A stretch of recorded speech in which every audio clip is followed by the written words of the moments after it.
मैं कोई बहुत ज़्यादा होपफुल नहीं था, तो मैंने कहा इदरीस साहब ज़िंदगी जो है ना अब एक जहन्नुम बनती जा रही है। मैंने रोना शुरू कर दिया, ज़ाहिर है अल्लाह, इम्यून प्रोफाइल भी मैचिंग था, साइज भी मैचिंग था। हमारा तो कलेजा टाइम मुंह पे को आ गया था डॉक्टर साहब। हाँ मैं जी। सच्ची बात जी, बोलूं कि बिल्कुल, जब मैंने बिल्कुल। आपको देखा, जा। उसके बाद जब लास्ट टाइम देखा जब आप पाकिस्तान जाने लगे थे, जा। जब आपने एक लफ्ज़ बोला था जी, मैं हो सकता है मेरी माँ से ये आखिरी मुलाकात जी हो। बिल्कुल, मैं तो क्या कलेजा मुंह को आ जाता है, कोई आम बात नहीं है। और ऐसे ही हुआ, चलने नहीं हो रहा था मेरे से। तो मेरे बेटे ने भी पूछा मेरे से कि बाबा जाना ज़रूरी है आपके लिए क्या? मैंने कहा आपको तकलीफ़ हो रही है ना कि आपके बाप से सही चला नहीं जा रहा, या कहता है जी। मैंने कहा बेटा मेरी भी तो माँ है ना, मेरा भी दिल करता है कि मैं अपनी माँ को मिल के आऊँ। मेरे जहन में ये बात बैठी हुई थी कि ये मेरी अपनी माँ से आखिरी मुलाकात है। ऐसे ही हुआ कि मेरी वालदा चली गई।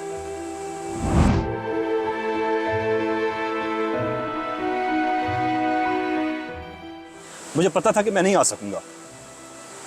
तो जिन दिनों में मैं बल्कि जिस दिन उनका जनाजा था उस दिन मेरी तबीयत बहुत ख़राब थी। मैंने किसी को नहीं बताया सिवाय अपनी फैमिली के, इसलिए कि ज़ाहिर है सारे दोस्त अजीज़ जो हैं वो फिर आएंगे अफसोस के लिए, फातह के लिए, और मेरे में हिम्मत नहीं थी। तो लेटा रहता था सारा दिन मैं सोफे पे। बहरहाल बहुत करब से गुजर रहे हैं आप तो। हाँ जी, वो तकलीफ़ के दिन थे, अल्हम्दुलिल्लाह ख़त्म हो गए।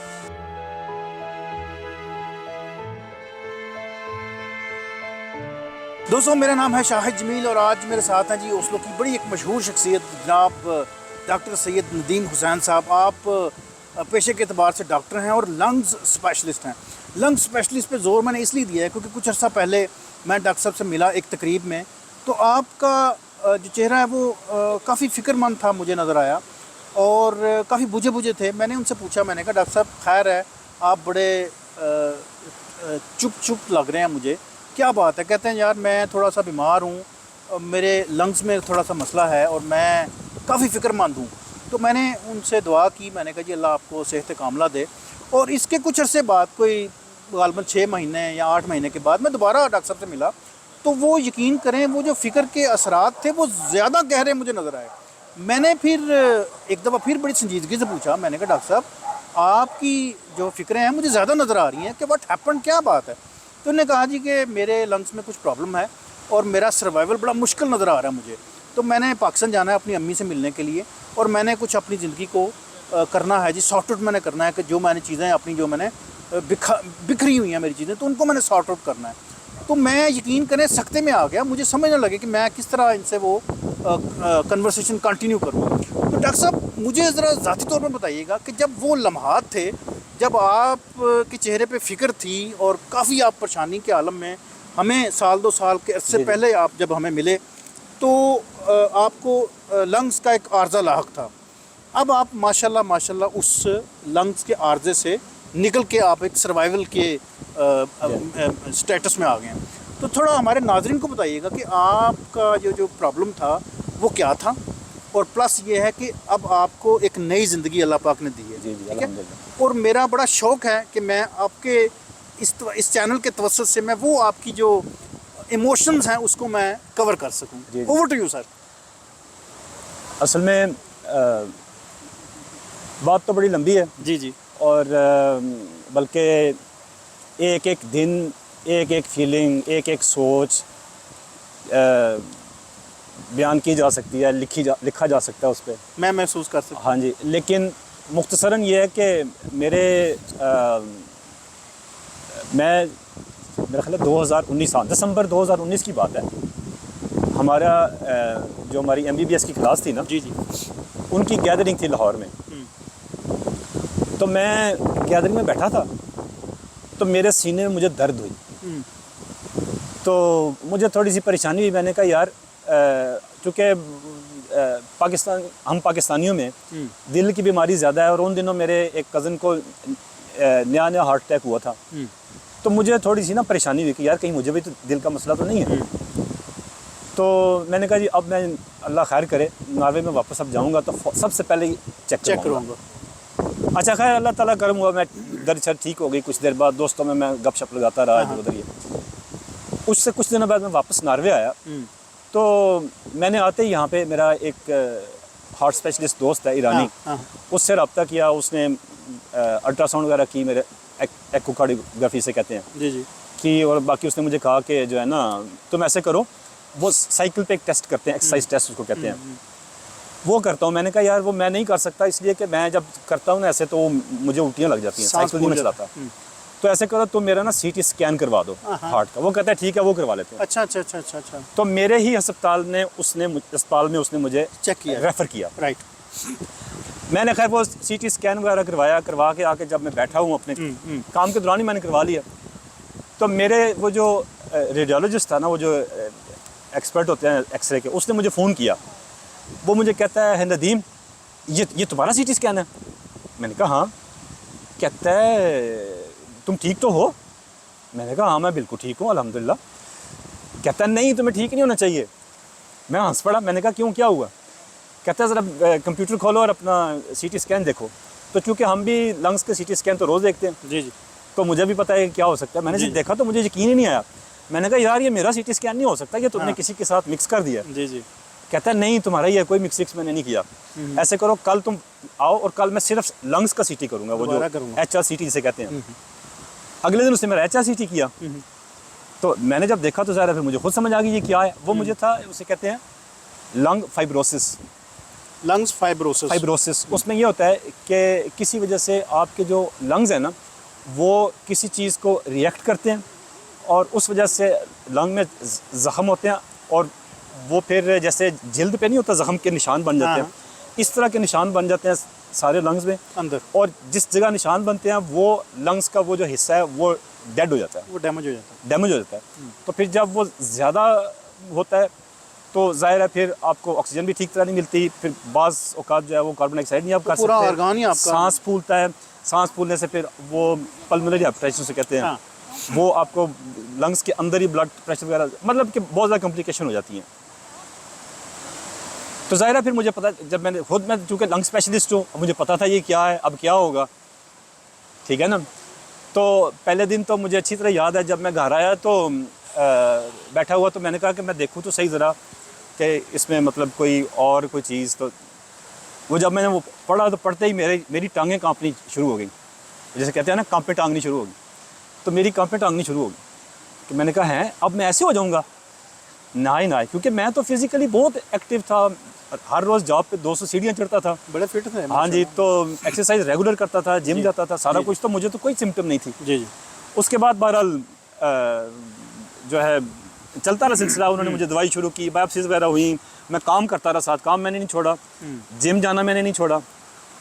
करते करते फिर वो ज़ाहिर है वो स्टेज आ गई फिर जब मैं बहुत ज़्यादा बीमार हो गया, जब मुझे ये हुआ कि अब मुझे जो है ना ट्रांसप्लांट होगा, लंग ट्रांसप्लांट होगा। तो अब लंग ट्रांसप्लांट जो है वो तो एक बाई चांस है, आपकी किस्मत अच्छी है तो आपको लंग्स मिल जाएंगे। तो वरना मैं जानता हूँ ऐसे लोगों को जो इंतज़ार में बैठे हैं। हाँ जी, कुछ इंतज़ार में बैठे हैं, कुछ को नहीं मिले तो ज़िंदगी की बाजी भी हार जाते हैं लोग। हाँ जी, मैं जानता हूँ 4 ऐसे बंदों को जानता हूँ, पाकिस्तानियों को जानता हूँ, इस ओस्लो में जानता हूँ जिनके साथ ऐसे हुआ है। तो इसलिए मतलब मैं कोई बहुत ज़्यादा होपफुल नहीं था, मतलब बिल्कुल ईमानदारी से कह रहा हूँ। ज़ाहिर उम्मीद तो थी लेकिन बहुत ज़्यादा मैं नहीं था। मैंने तो घर वालों को सारा इंस्ट्रक्शन वगैरह दे दी थी कि क्या क्या करना है, लेकिन अल्लाह का करम हुआ। मैं तो यही कहता हूँ कि ये एक दूसरी ज़िंदगी मौजज़ा हुआ कि मैं मेरे दोस्त इदरीस साहब जिनका भी आपने जिक्र किया, जी, उनका मुझे फ़ोन आया, कहते हैं डॉक्टर साहब क्या हाल है। उस दिन मैं बहुत परेशान था, बहुत अपसेट था। तो मैंने कहा इदरीस साहब ज़िंदगी जो है ना अब एक जहन्नम बनती जा रही है, अल्लाह। मुझे समझ नहीं आती मैं कितना अरसा जो है ना अब निकाल सकता हूँ इस जहन्नम में। 1 घंटे बाद मुझे हॉस्पिटल से फ़ोन आ गया, तकरीबन 1 घंटे बाद। तो पहले तो मुझे अपने कानों पे यकीन ही नहीं आया। तो वो मुझे जिस डॉक्टर साहब ने फ़ोन किया वो इंडियन है, उर्दू बोलते हैं मेरे साथ। तो उन्होंने कहा कि नदीम जी आपका क्या ख्याल है कि मैंने क्यों फ़ोन किया आपको।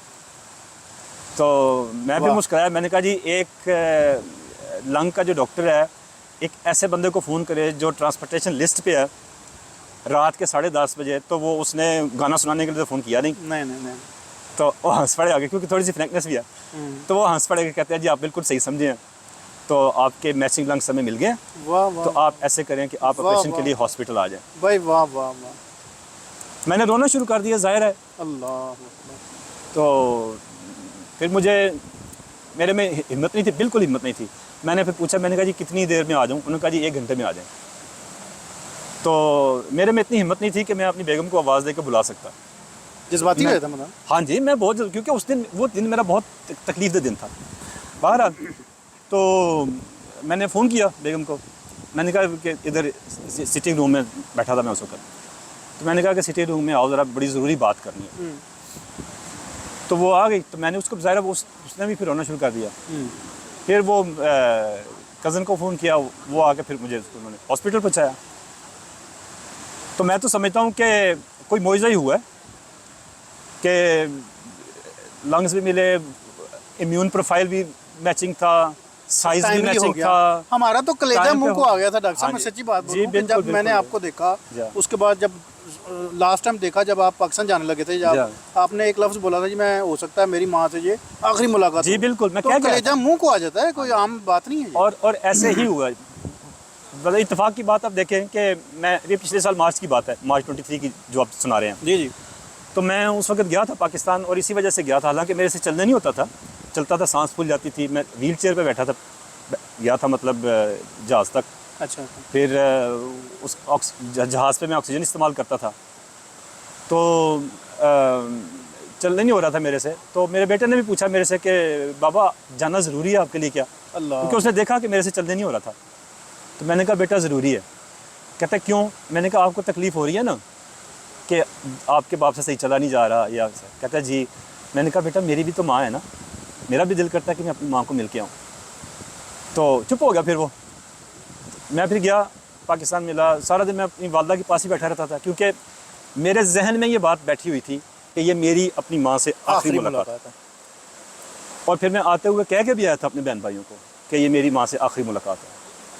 तो ऐसे ही हुआ कि मेरी वालदा चली गई। मुझे पता था कि मैं नहीं आ सकूँगा। तो जिन दिनों में मैं बहुत, बल्कि जिस दिन उनका जनाजा था उस दिन मेरी तबीयत बहुत ख़राब थी। मैंने किसी को नहीं बताया सिवाय अपनी फैमिली के, इसलिए कि ज़ाहिर है सारे दोस्त अजीज़ जो हैं वो फिर आएंगे अफसोस के लिए, फातह के लिए, और मेरे में हिम्मत नहीं थी। तो लेटा रहता था सारा दिन मैं सोफे पे। बहरहाल बहुत करब से गुजरे हैं आप तो। हाँ जी, वो तकलीफ़ के दिन थे, अल्हम्दुलिल्लाह ख़त्म हो गए। अब मैं ज़्यादा नहीं सोचता, मैं बल्कि अपने बेटे से भी यही कहता हूँ कि बेटा पीछे नहीं देखना, पीछे देखेंगे ना तो आप आगे नहीं बढ़ सकते, क्योंकि आप गिर जाएंगे। ठीक है ना? गिरने से बचने के लिए ज़रूरी है कि आप आगे देखें, पीछे नहीं। बहुत अच्छी बात है। ठीक है ना? मैं भी आगे देख रहा हूँ, आप भी आगे देखें, पीछे नहीं देखना आप।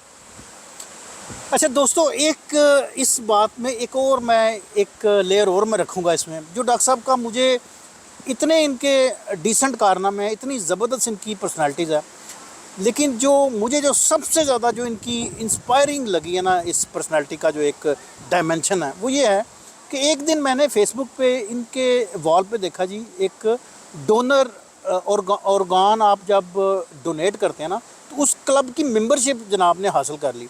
तो मैं सख्ते में आ गया, क्योंकि ये आम बंदा इतनी जल्दी कोई स्टेप नहीं उठाता कि मेरी जब ज़िंदगी ख़त्म होगी तो मेरे जो ऑर्गान है वो किसी और बंदे को दे दिए जाएं, ताकि उसकी ज़िंदगी जो है ना वो बच जाए। ये बहुत बड़ा एक कदम है डॉक्टर साहब। आम तौर पर मैंने कभी नहीं देखा, और स्पेशली जो पाकिस्तानी हजरात हैं वो इस बात पे शायद इतना बिलीव नहीं करते। जी जी। इसमें थोड़ा सा रियली लव, मुझे इतना मज़ा आया ना उस दिन वो देख के। जी जी। मैं बहुत जज्बात में आ गया। मुझसे शायद ये काम ना हो सके, लेकिन आपने वो काम कर दिया। जी जी। वो ऐसे है कि पिछले साल जब मैं ज़्यादा बीमार हुआ और मैं ट्रांसप्लांटेशन लिस्ट पे आया, जी जी। ज़ाहिर है हम इंसान जो है ना, बहुत सी ऐसी बातें होती हैं जो हम उस वक्त तक नहीं समझते जब तक हम खुद नहीं उसमें से गुजरते, उस सिस्टम से गुजर के नहीं उसमें से उस तकलीफ़ या उस में से नहीं उसको गुजरते महसूस ना, नहीं कर सकते। हमें एहसास नहीं होता। ये नेचुरल बात है, कुदरती बात है, ये सबके साथ ऐसे है। तो मेरे साथ भी यही था। मैं जब तक खुद इतना बीमार नहीं हुआ था, उसका दर्द को नहीं महसूस कर सकते। मैंने कभी नहीं महसूस किया था कि मुझे कभी नहीं सोचा था कि मुझे इस ट्रांसपोर्टेशन लिस्ट में लगना पड़ेगा, लगना चाहिए, बल्कि लगना चाहिए, मैंने कभी नहीं सोचा था। लेकिन जब मेरे अपने पे गुजरी, मेरे अपने पे आई, तो फिर मुझे एहसास हुआ कि ये तो कितनी अहम चीज़ है, कितनी ज़रूरी चीज़ है कि जब हम इस दुनिया में नहीं रहेंगे तो ये हमारे आर्गन तो किसी काम के नहीं है। मेरा दिल तो मेरे किसी काम का नहीं देगा, मेरे गुर्दे मेरे किसी काम नहीं आएंगे। लेकिन वही गुर्दे, वही दिल जो है वो किसी को औसतन 10 से 15 साल की ज़िंदगी दे सकते हैं। तो मैंने बड़ी मुश्किल बात है इस हाँ जी, समझने के लिए। मैंने अपने बेटे से बात की कि बेटा मैंने अपना जो है ना ऑर्गन वो डोनेट कर दिए हैं। और बेटा एकदम ना चौंक गया, कहता है बाबा ये क्या किया आपने, मतलब मैं तो नहीं ऐसे होने दूंगा, अगर मैं हो सकता मैं तो नहीं होने दूंगा। मैंने कहा बेटा एक बात तो बताएं, अगर मैं इतना, हालांकि उसको मैंने सारी हकीकत उस वक्त नहीं बताई हुई थी, मैंने कहा अगर मैं इतना बीमार हो जाऊं कि डॉक्टर्स आपसे ये कहें कि आपके बाप की डेथ हो जाएगी अगर इसको नए लंग्स ना मिले तो आपका क्या जवाब होगा, लगाएं या ना लगाएं? वाह। कहते ज़ाहिर है मैं तो कहूँगा, हाँ मैं ज़ाहिर है मैं तो कहूँगा कि मेरे बाप को नए लंग्स दे। तो मैंने कहा बेटा वो लंग्स कहाँ से आएंगे, कोई डोनेट करेगा तो आएंगे ना, ऐसे तो नहीं होगा। तो अगर आप चाहते हैं कि आपका बाप आपके पास औसतन 10-15 साल रहे तो दूसरों का भी तो करता है ना। तो अगर मेरे ऑर्गन किसी को मिल जाएंगे तो मैं आपके काम का तो मैं रहूँगा नहीं, चला जो गया इस दुनिया से। लेकिन अगर वही ऑर्गन किसी और को मिल जाएंगे, किसी और बिलाल को, उसके मामा या बाबा या बेटा या भाई या कोई भी काम आ जाएंगे, 10 या 15 साल मिल जाएंगे ज़िंदगी के, तो क्या ये अच्छी बात है? बुरी बात नहीं, बड़ी बात है। अच्छा डॉक्टर साहब, एक इसमें और भी एक डायमेंशन है, वो सडनली मैं इसमें एक समझ लें कि एक और उसका ट्रेंड मैं इसमें रखूँ। एक वो ये है कि हम लोग इस्लामिक पॉइंट ऑफ व्यू से जब बात करते हैं जी कि ये काम जी शायद हमें नहीं करना चाहिए, सही है, इस पे कुछ थोड़ा सा कोई है आपकी कुछ स्टडी, या आप किस तरह मोटिवेट हुए? आप तो खुद इस सिस्टम से निकल के आए हैं, तो शायद ये एक आसान था आपके लिए। बड़ी ना एक मज़हब को एक तरफ रख दें थोड़ी देर के लिए, क्योंकि मैं डोनेट करना भी ये भी बाज का जो है ना बड़ा मुश्किल लगता है लोगों को। मैं आपको बताता हूँ, मैं कोई मजहबी स्कॉलर तो हूँ नहीं, ठीक है।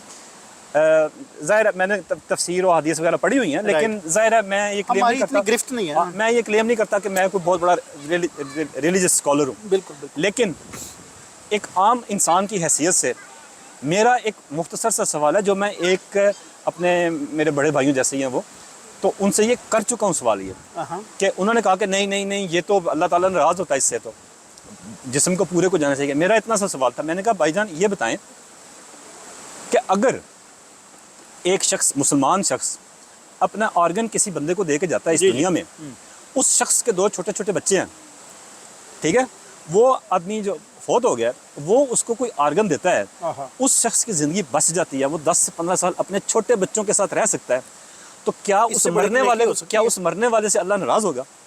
क्या अल्लाह ऐसा है? मैंने डायरेक्ट सवाल किया उन पे कि आपके ख्याल में क्या अल्लाह ताला नाराज़ होगा उससे कि तुम उसकी ज़िंदगी क्यों बचा के आए हो? भाईजान जो है वो खामोश हो गए। जाहिर है, तो बात करने का मकसद ये है कि हम लोगों ने अल्लाह ताला का तसव्वुर वो नहीं बनाया जो असल में है। वो रहीम है, करीम है, गफूर है, ठीक है ना। अगर आप उसके बंदों की जान बचा के इस दुनिया से जाएंगे तो वो इस चीज़ को नापसंद नहीं करेगा। कुरान में भी उसने कहा है कि एक इंसान की जान बचाना पूरी इंसानियत की जान बचाने के बराबर है।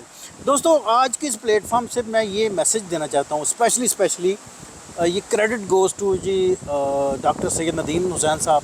जब मैंने इनकी वॉल पे देखा वो डोनर कार्ड इनका, मेरे तो रोंगटे खड़े हो गए। मैं तसव्वुर नहीं कर सकता था कि हो इट कुड पॉसिबल कि एक बंदा जीते जागते बंदा ये डोनेट कर दे जी कि मेरे लंग्स मैं डोनेट करता हूँ, दिल में अपना डोनेट करता हूँ। इवन अब्दुस्तार ईदी साहब अपनी आंखें डोनेट करके गए। बिल्कुल ऐसे। तो ये बहुत बड़ा एक सदका जारी है, बहुत बड़ा एक सदका जारी है।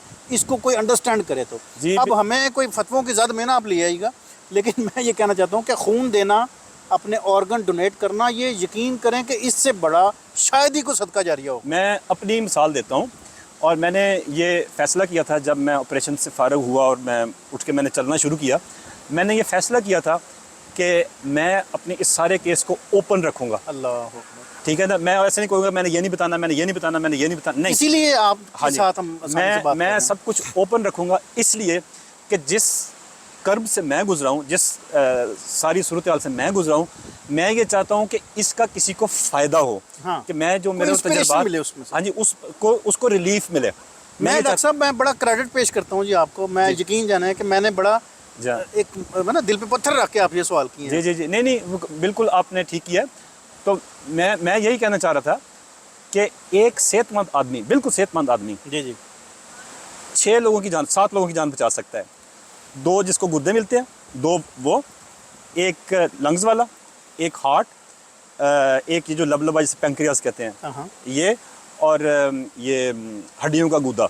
वाह। ठीक है, ये 7 लोगों की जान बचाई जा सकती है। तो उसके अलावा अगर आंखें भी ठीक हैं तो किसी को आंखें दें, यानी कि 8 लोगों को उससे फ़ायदा हो सकता है अगर आदमी सेहतमंद खुद हो। लेकिन अगर सेहतमंद नहीं है, किसी को दमा है, किसी को दिल का मसला है, हो सकता है उसके गुर्दे ठीक हों, हाँ। गुर्दे किसी के काम आ जाएं। जी जी। ठीक है, हो सकता है उसका हड्डियों का गुदा, अरे हो नहीं सकता बल्कि होता है कि हड्डियों का गुदा ठीक हो, वो किसी के काम आ जाए। तो इसलिए जो है ना, डोनेट करें, चाहे आपकी जो इसके लिए कोई उम्र की हद नहीं है, कैद नहीं है। ठीक है, जितनी भी आपकी उम्र है, आपको जो भी बीमारी है, जैसे भी है, डोनेट करें। इससे ज़िंदगी अपने आप को वक्फ करें। वक्फ करें, ज़िंदगी बचती है। मैं अपने आप मिसाल देने लगा था जी। कि आखिरी दिनों में जब मैं बहुत ज़्यादा बीमार था, ऑपरेशन से पहले चंद दिन, मैंने अपने जनाजे तक की इंस्ट्रक्शन दे दी थी घर वालों को, मुझे कहाँ दफनाना है, कैसे जनाजा होगा, क्या होगा, मतलब सारा कुछ मैंने बता दिया था। ठीक है, अब आप ये सोचें कि एक शख्स अपने जनाजे की प्लानिंग कर रहा है और अगले लम्हे चंद दिन बाद उसको कुछ दिनों के बाद वो जॉब की प्लानिंग कर रहा है। वाह। क्यों? इसलिए एक बंदे ने, एक फरिश्ते ने, मैं फरिश्ता कहता हूँ, बंदा भी नहीं कहता, अल्लाह, कि एक आसमान से भेजे हुए स्पेशल फरिश्ते ने लंग्स दिए जिससे वो शख्स बच गया और अब वो जॉब पे जाने की प्लानिंग कर रहा है। मैं जकम अगस्त से जॉब शुरू कर रहा हूँ। माशाअल्लाह। ठीक है ना? तो ये क्या है? ये वजह सिर्फ वो शख्स है, औरत थी, अमर था, और कौन सा मुझे टाइम फ्रेम देख लें, कोई लंबा अरसा नहीं है, कोई, हाँ जी, कुछ 10-20 साल पुरानी बात नहीं, चंद महीने पहले की बात है। तो इसलिए मेरी सबसे गुजारिश है कि ये जिस्म हमारा नहीं है, ये जिस्म अल्लाह का दिया हुआ है। वाह। जिसका दिया हुआ जिस्म है उसके लोगों के लिए वक्फ करें। वाह। आपको बहुत सारे फतवे सुनने को मिलेंगे, आपको बहुत सारी बातें सुनने को मिलेंगी, लेकिन एज ए ह्यूमन बीइंग, एक इंसान होने के नाते मेरी आपसे ये रिक्वेस्ट है कि अल्लाह ताला की दी हुई चीज़ों से अल्लाह ताला के ही इंसानों को ज़िंदगी दें और अपने आर्गन डोनेट करें। नॉर्वे में इसके लिए जो बड़ा आसान तरीका है कि आप जाएँ helsenorge.no और उसको तरीके करके जो आप आगे इंस्ट्रक्शन आती हैं, डोनर कोट उस पर लिखा हुआ है, उसकी मेन्यू में डोनर कोट में जाएँ, अपना नाम में ले करें और अपने जो क्या कहते हैं उसको, लेकिन अपने घर वालों को ज़रूर बताएं, क्योंकि ये रूटीन है यहाँ पे कि घर वालों से पूछा जाता है कि जी आपके जो मरहूम हैं इनके आर्गन डोनेट कर दें कि ना करें। तो इसलिए ये ज़रूर करें। इंसानियत की जो कहते हैं ना कि एक इंसान की जान बचाना पूरी इंसानियत की जान बचाने के बराबर है। तो आप एक बंदे को बचा के सारी इंसानियत को बचा रहे होंगे। वाह, बहुत शानदार मैसेज है जी, बहुत शानदार मैसेज है डॉक्टर साहब। अच्छा डॉक्टर साहब, इसी के अंदर एक छोटी सी और मैं एक बात और ऐड करूं कि ऑपरेशन के बाद अब तक कैसा फील कर रहे हैं आप? असल में खैर बातें तो बहुत है, लेकिन मुख्तसरन ये है कि जब मैं अभी ऑपरेशन मेरा नहीं हुआ था ना, तो मैं जिम जाता था। जी जी। रेगुलर मैं एक्सरसाइज के दौरान मैं ऑक्सीजन इस्तेमाल करता था। अच्छा अच्छा। ऑक्सीजन वो जो मशीन है वो मैंने लटकाई होती थी, तो मैं जिम जाता था। ठीक है। तो वहाँ पे मैं मशीन रख के नाली के साथ तो वो करता था। उस वक्त भी मैं यही कहता था कि मैंने खड़े होना है, अपने पाँव पे खड़े होना है। वाह। ये ऑपरेशन, हाँ, ये जितनी भी मुझे तकलीफ़ थी, बाज़ औक़ात मैं इतना जिससे मेरे में हिम्मत नहीं होती थी या सांस फूलती थी चलते हुए, लेकिन मैं फिर भी जाता था। जो एक्सरसाइज फॉर एग्जांपल मैं 10 किलो पे करता था, वो मैंने उस दिन 8 पे कर लेता था, लेकिन जाता ज़रूर था, करता ज़रूर था। उसका फिर मुझे फ़ायदा हुआ कि ऑपरेशन के दूसरे दिन ही मैं लंग ट्रांसप्लांट के दूसरे दिन मैं बगैर सपोर्ट के फर्श पे खड़ा हुआ था। तो नर्सें भी देख के हैरान हो कहती हैं कि क्या, मैंने कहा मैंने इसके लिए काम किया है, क्योंकि मुझे पता था कि मैं जितनी जल्दी उठूँगा मेरे लिए उतना बेहतर है। तो उसके बाद जो है फिर मैं रेगुलर, मैंने खुद बल्कि कहा था कि जी फिजियोथेरापिस्ट को भेजें, तो बेड पे ही था तो मैंने फिजियोथेरापी जो है ना वो शुरू करवा ली थी। तो उसके बाद फिर मैं रेगुलर जाता हूँ, जिम जाता हूँ। अब अल्हम्दुलिल्लाह मैं पहले से बहुत बेहतर हूँ। जो मैं 30-40 मीटर नहीं चल सकता था, अब ऐसे भी दिन होते हैं जब मैं दिन में 7-8 किलोमीटर हम चल के आ रहे थे, डॉक्टर साहब कहते थे कि मैं तो ये 10 मीटर नहीं चल सकता था। हाँ जी, तो ये अब ऐसे भी दिन होते हैं जब मैं दिन में 7-8 किलोमीटर चल लेता हूँ। तो अल्हम्दुलिल्लाह। और ये क्यों है? ये इस वजह से है कि अल्लाह के किसी फरिश्ते ने लंग्स दिए हैं, ना देते तो आज मेरा 40वां भी हो चुका होता। अल्लाह। अच्छा जी, आप देख रहे हैं जी एक्सक्लूसिव इंटरव्यू जी डॉक्टर सैयद नदीम हुसैन के साथ। आज हमारी बड़ी खुशकिस्मती कि एक खूबसूरत दिन, खूबसूरत जगह पर एक खूबसूरत इंसान के साथ ये 5वां एपिसोड मैं रिकॉर्ड कर रहा हूँ। इस चैनल को भी सब्सक्राइब कीजिएगा और अपने दोस्तों तक भी ये ज़रूर वीडियो पहुँचाइएगा।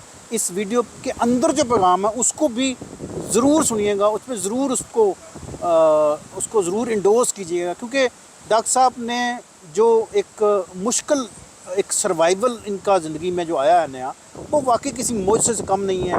इनको जो ऑर्गन जो डोनेट किया गया है वो यकीन करें वाकई कोई फरिश्ता सिर्फ थी जी, कोई फरिश्ता था, पता नहीं वो कोई औरत थी, मर्द था, मुसलमान था, हाँ हिंदू था, हाँ। क्रिश्चियन था, नॉर्वेजन था, कोई गैर मुल्की, आई डोंट नो। अच्छा, ये भी बड़ी एक मज़े की बात है कि आपको जो ऑर्गन जो लगता है तो जीते जी तो हम बहुत सारे ऐसे वसवसों और ख्यालात में घूम रहते हैं ना कि ये बंदा छोटा है, नीला है, पीला है, वट जो भी हम कहना चाहें, मैं लफ्ज़ों को महदूद करूँगा। जी। तो जब बंदा इस मुश्किल से निकल के आया था ना, तब ये सारे फासले भी जो है ना वो ख़त्म हो जाते हैं। जी। तो मेरे लिए तो मैं तो कहता हूँ कि वो फरिश्ता, मैं उसको इंसान तो कहता भी, मैं कहता हूँ अल्लाह ने कोई स्पेशल फरिश्ता भेजा था। और उस रात जो है ना, क्या कहते हैं, बहरहाल खैर, बहरहाल अल्लाह का फरिश्ता था, बहरहाल अल्लाह का फरिश्ता। हाँ जी। चलें जी, थैंक यू सो मच जी। मुझे बड़ी फीडबैक का इंतज़ार रहेगा जी।